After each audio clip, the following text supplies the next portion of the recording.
Right. So Trump explains to Biden, if you want the companies to stay in America, you need to have an incentive, which he did, which was a tax cut. And Trump won this one. Trump keeps winning. What he's saying is really amazing if you really look line by line.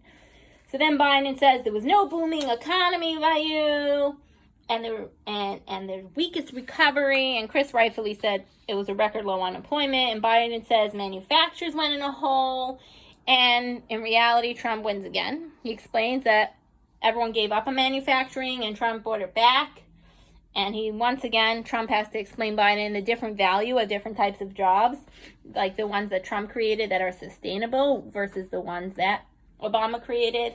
And Biden quickly throws his supporters a bone. It's a gaslighting tactic, remember? And he says he was able to bring 2 companies back. Whoa, 2 companies. In general, Biden, I have a tip. When you just lie with like a sweet smile, it does not mean what you're saying is any less of a lie. It doesn't make it true when you smile or point at the American people. And then Biden starts using gaslighting tactics again of saying complete lies. So he says that Trump was not good at trade deals, and he's just like saying things. And then when they bring up the children, I just want to say that every single one of Trump's children, what he was trying to say, lost out to be in this position to help the Americans. He's all about the American people. So for us, I like hearing about the families of the candidates. And it shows a lot that Trump's children are upstanding and here to help the Americans and are on the campaign trail. And then Chris asks Trump to interrupt less. And I think that Trump is respectful and says, ask, what about Joe? And I think that really it was, what about Chris? And again, I don't know if Trump meant that consciously or not. But there were a lot of interruptions, and it could be in the moment, it just felt like, wow, he was getting interrupted so many times. So the combination of Chris and Joe were definitely a lot of interruptions. And then we get to this very interesting topic. We are nearing the end of our debate. Hopefully in this video we will finish. And they talk about Black America. So Biden says, we have never walked away from equality of America, but we have never accomplished it. And I think that is exactly it. He has not accomplished anything. He has classes. Middle class is non-existent. I'm not comparing. I'm just saying in general, he doesn't accomplish things. He wants the blacks to be treated differently, whereas Trump wants Americans to be American. Biden just said he is unable to accomplish equality and that skin color matters to Biden. Whoa. That's basically what he's saying, if you're listening to what he's saying. So with race, Biden talks about himself, projecting it onto Trump. He leaves out multiple facts. He dismisses content, and he altogether makes up stories. He brings in talking points that have no relevance. He says 1 in every 1,000 blacks have been killed from COVID, which really unrelated. But the interesting thing is that's less than the number for the overall population percentage-wise. So it's taking off on a tangent because, like, he's talking about death. Like, that's his topic that he thinks American people care a lot about, the heartstrings topic. But he actually did not say a single thing that he would do for Black America. Whoa, Trump won on this. So even though Trump didn't bring up his whole plan, we know what he's already done for Black America. And Biden had nothing. So Trump wins. He says the crime bill, super predator that Biden said. Trump says he lets them out of jail.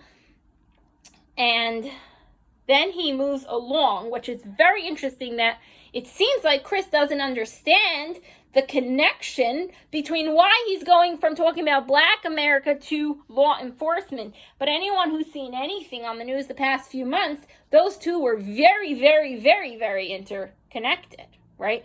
So later Chris is going to ask him, as if like he didn't know why he went there, but it was very obvious connection. So he says that all the law enforcement support him, and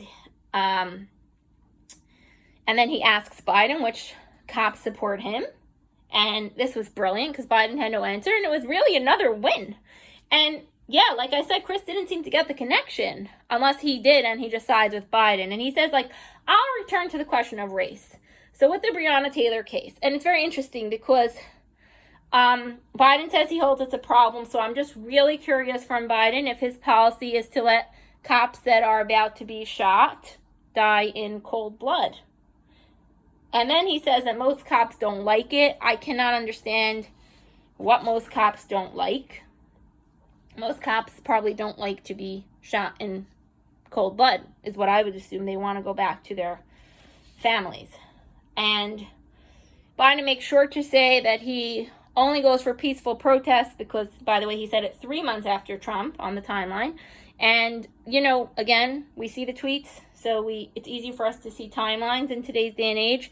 Trump condemned the riots daily, months and months before, and Biden is just a copycat. He's using gaslighting tactics. So Trump wins again. Now, they talk about the racial trainings. And what Trump explains, which for some reason, again, takes Chris a while to understand, is that the racial trainings were actually racist. They were not teaching equality, but it was a radical program. It wasn't a program that was helpful. That is what Trump said. So why is Chris, I'm sorry, but I'm upset about this, debating Trump, asking what's radical about the training? Trump just said exactly what's radical about it, but Trump is so amazing, and he just explains it again, and he's so good. He says, he just repeats it. He says that it was teaching people at the courses to hate our country, so that's why he stopped it. He does not want people in our country to be taught to hate our country, okay? So now all the first graders understand that that's what's going on. Trump wins, we move on. Now, in middle of this conversation about race, I laughed. It's not funny, but Biden calls Trump a racist. And he says that he knows a lot more. And it's just literally spinning and spinning people. And if you go back now, after you've watched all my videos, I'm almost done, but you will start to see this pattern, because once you learn about gaslighting, once you understand what they're doing to the minds of the people, they're twisting and turning and taking you off tangents, and you need it sorted out in this kind of way, you're going to start to pick this up. So, Trump is, I don't know, my notes here are that Trump is the only president in recent years who cares about every single person. Because Biden was just calling him a racist, so I wrote that, yeah, he cares about the little girl who gets her hat taken away. He cares about the high schoolers who are suspended for flying the flag. He puts families back to work.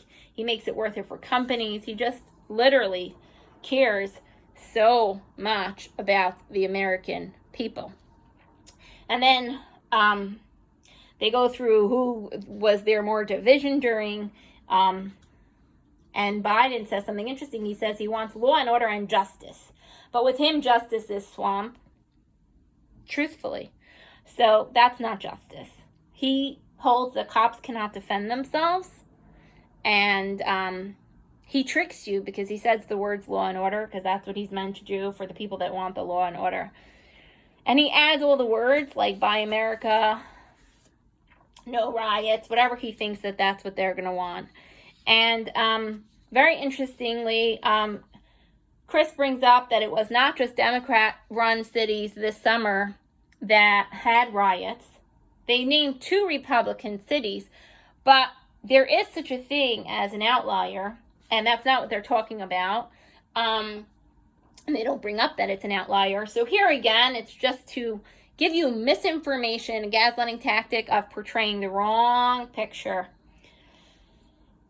And then Biden just keeps going to his gaslighting. I feel like we're saying like that story, what color is the sky? And you're fighting about green or blue. And Biden says life is going to keep going back to COVID. And then they ask a question about reimagining policing and if he supports Black Lives Matter. And he doesn't answer any questions. That's just what he's doing all along. And he just keeps saying that he has plans, and he's not really saying what he would have done. The question was, if you were in office, what would you have done? And he says he's not in office, but that was the question. The question was, if you were in office, would you have called in the National Guard? And it's amazing because he just talks in such a sly way and says, I'm not in office. But that exactly was the question. Imagine if you were in office. Do you hold of this? We want to know your policies.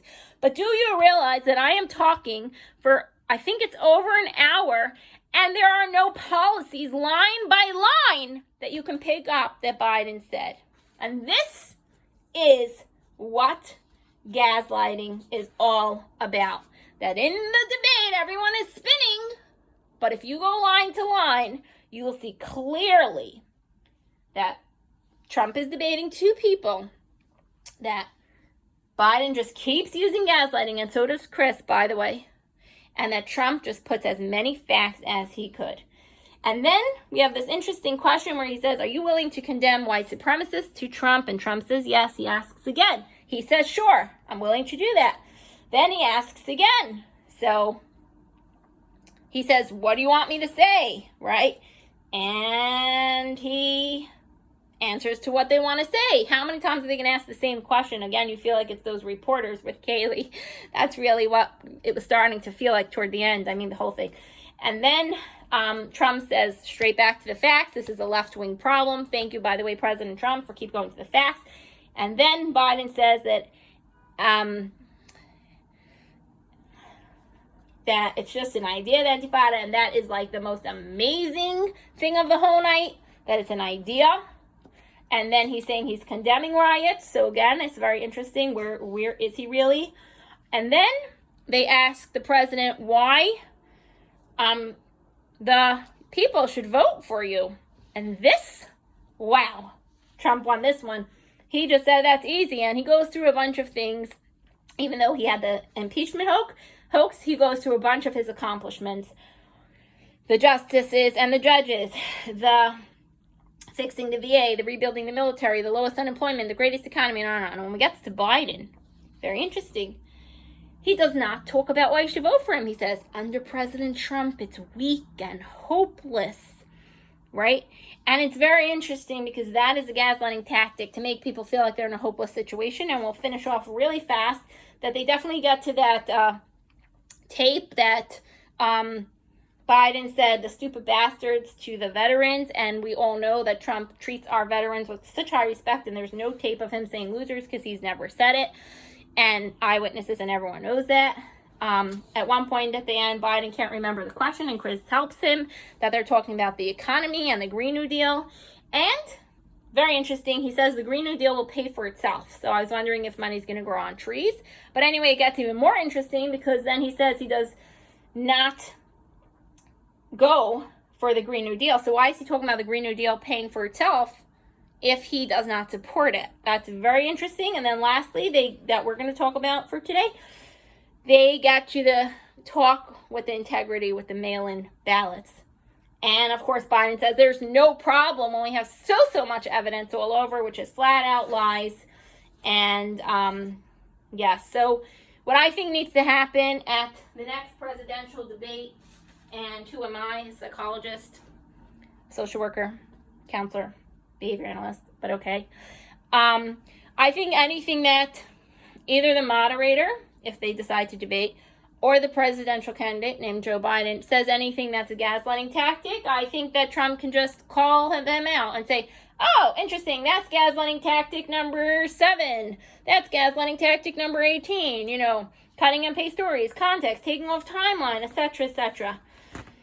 Anyway, that's it, my Americans, for today. I love you all. In my heart, somewhere, I hope that the Trump team sees these videos, because I think it's really important for our dear and beloved president to know that we know he won every single line. And I want him also to know that we all know that the other side is gaslighting him on and on and on. That's what they're doing. They're just playing tricks on everyone's brain. And we're stronger than them. And we're powerful. And we're America. And we're going to win with a landslide. So if anyone that's listening to this has any way to spread this video, it will make my heart so happy. I stayed up all night to do this. I love you all. Have a wonderful, blessed, peaceful day.